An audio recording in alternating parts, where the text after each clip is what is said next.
जमाना बहुत बदल गया है। आजकल के आधुनिक जमाने में जिंदगी की रफ्तार कुछ इस तरह तेज हो गई है कि जिंदगी किसी के लिए नहीं रुकती। चाहे वो अपने हो या पराए, इस जमाने में बस सब भागते रहते हैं। किसी को अपना घर बनाना है तो किसी को अपनी कार लेनी है, पर उसको पाने के लिए मेहनत ज्यादा नहीं करनी या फिर ज्यादा समय भी नहीं देना है। सबको अपनी चाहत की चीज जल्दी और रातों रात चाहिए। इंसान ने अपनी तरक्की करते हुए इस दुनिया में कई मुकाम को हासिल किया है, पर अब नई पीढ़ियां अपने पूर्वजों के मुकाबले कमजोर हो रही है। हाल फिलहाल में भारत ने अपना कदम चांद पर भी रखा है और उन वैज्ञानिकों के तो क्या ही कहने। पर हम उस बात से भी अपना मुंह नहीं मोड़ सकते कि हमारी ज्यादातर युवा पीढ़ी रास्ता भटक चुकी है। हमें आज की हमारी नई पीढ़ी में एक बात की बहुत ही ज्यादा कमी दिखाई दे रही है, और वो है धीरज की कमी। धैर्य की कमी आज के युवा में बहुत ही ज्यादा देखने मिल रही है। हम सबको सभी चीजें, सुख सुविधा, धन, वैभव, कामयाबी एक रात में ही चाहिए। आज थोड़ा परिश्रम किया और कल सब कुछ मिल जाएगा, ऐसा हम चाहते हैं।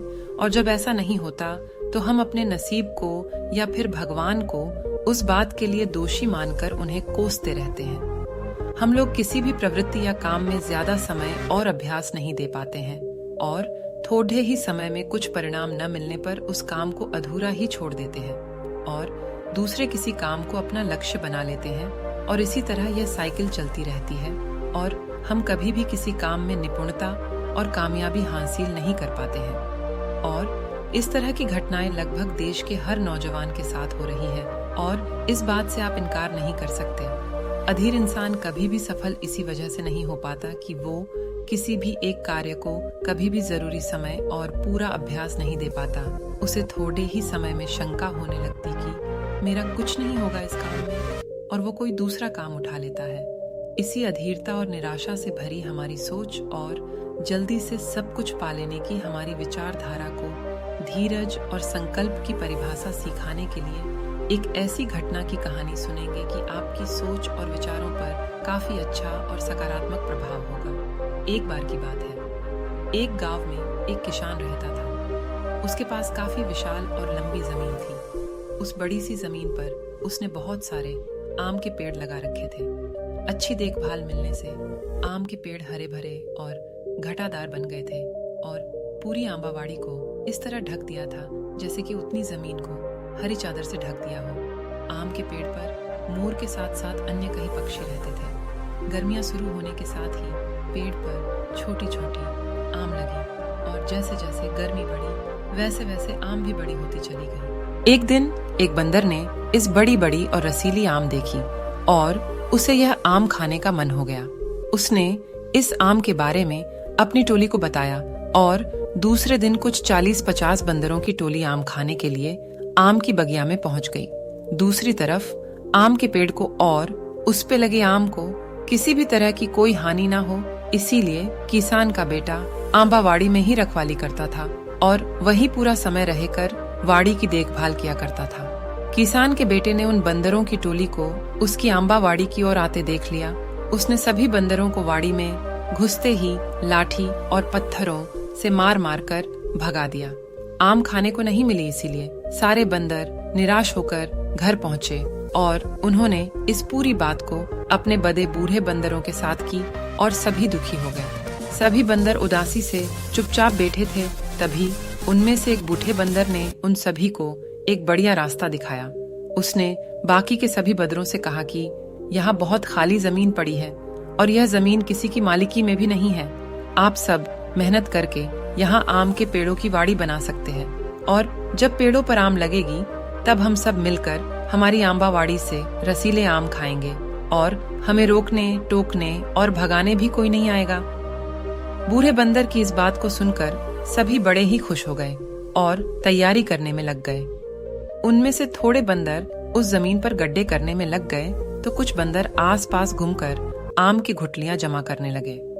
सब कुछ सही चला और गुठलियों को जमीन में लगाकर सभी उनमें से पौधा निकलने की राह देखने लगे। लेकिन बंदर तो बंदर होते हैं, वो इंसानों की तरह नहीं जानते कि धीरज का फल मीठा होता है। कुछ मुश्किल से 4-5 दिन बीतने पर ही बंदरों की धीरज खत्म हो गई और उन्हें यह सवाल होने लगा कि अभी तक पौधा निकला क्यों नहीं। बंदरों को तो यही लगता था कि 4-5 दिन में आम की गुठलियां पेड़ बन जाएगी और उस पेड़ पर बड़ी बड़ी और रसीली आम भी लग जाएगी। और ऐसा ना होने पर बंदरों ने अधीरे होकर जहां जहां गड्ढों में गुठलियां दबाई थी वहां हर जगह खोद कर देखने लगे और गुठलियों को पंजे मारकर फोड़ दिया। बूढ़ा बंदर बैठकर यह सब देख रहा था। यह सब देखकर वो बहुत दुखी हुआ और उसने बंदरों से कहा कि अरे मूर्ख बंदरों, जल्दी करने से या फिर अधीरे होने से कुछ नहीं मिलता है। आम का पेड़ धीरे धीरे बड़ा होता है और फिर उस पर आम लगते हैं। दोस्तों, आपने देखा ना कि कैसे बंदरों ने अधीरे होकर गुठलियों को कुछ ही दिनों में पेड़ बनाकर उससे आम खाने चाहे और वो निराश हुए। ठीक उसी तरह हम इंसान भी किसी भी काम या फिर कला को सीखने में उसको जरूरी उतना समय नहीं देते और जल्दी से उसे सीखना चाहते हैं और ऐसा न होने पर उसको अधूरा रखकर किसी और काम में लग जाते हैं। अगर हम भी बंदरों की तरह करेंगे तो हमें भी सफलता या निपुणता काम कैसे मिलेगा। धीरज रखकर किसी भी काम को करते रहने से हमें सफलता मिलती ही है और इस बात को सही साबित करती एक कहावत भी है कि धर्म, धरती और धीरज समय पर अपने फल जरूर देते हैं। दोस्तों, हमें खुद को और हमारी आने वाली पीढ़ी को अपने जीवन में धीरज की भूमिका का महत्व समझाना ही होगा। धीरज को हमारा साथी बनाकर ही हम सफलता को पा सकते हैं। दोस्तों, मुझे विश्वास है कि इस वीडियो को सुनकर आपको हमारे जीवन में धीरज के होने और ना होने से होते हुए लाभ और नुकसान की समझ जरूर मिली होगी और आप अपने जीवन को कम से कम 1% भी अच्छा कर पाए होंगे। अगर ऐसा है और आपको वीडियो अच्छी लगी तो इसे ज्यादा से ज्यादा लोगों तक पहुंचाइए ताकि उनको भी धीरज का महत्व समझ आए और हम सभी कामयाब बने। अगर आपको मेरा काम अच्छा लगा तो चैनल को सब्सक्राइब कर दीजिए और हमारे वीडियो को शेयर और लाइक करिए। ऐसे ही और प्रेरणादायी वीडियो में मिलते रहेंगे। तब तक के लिए धन्यवाद।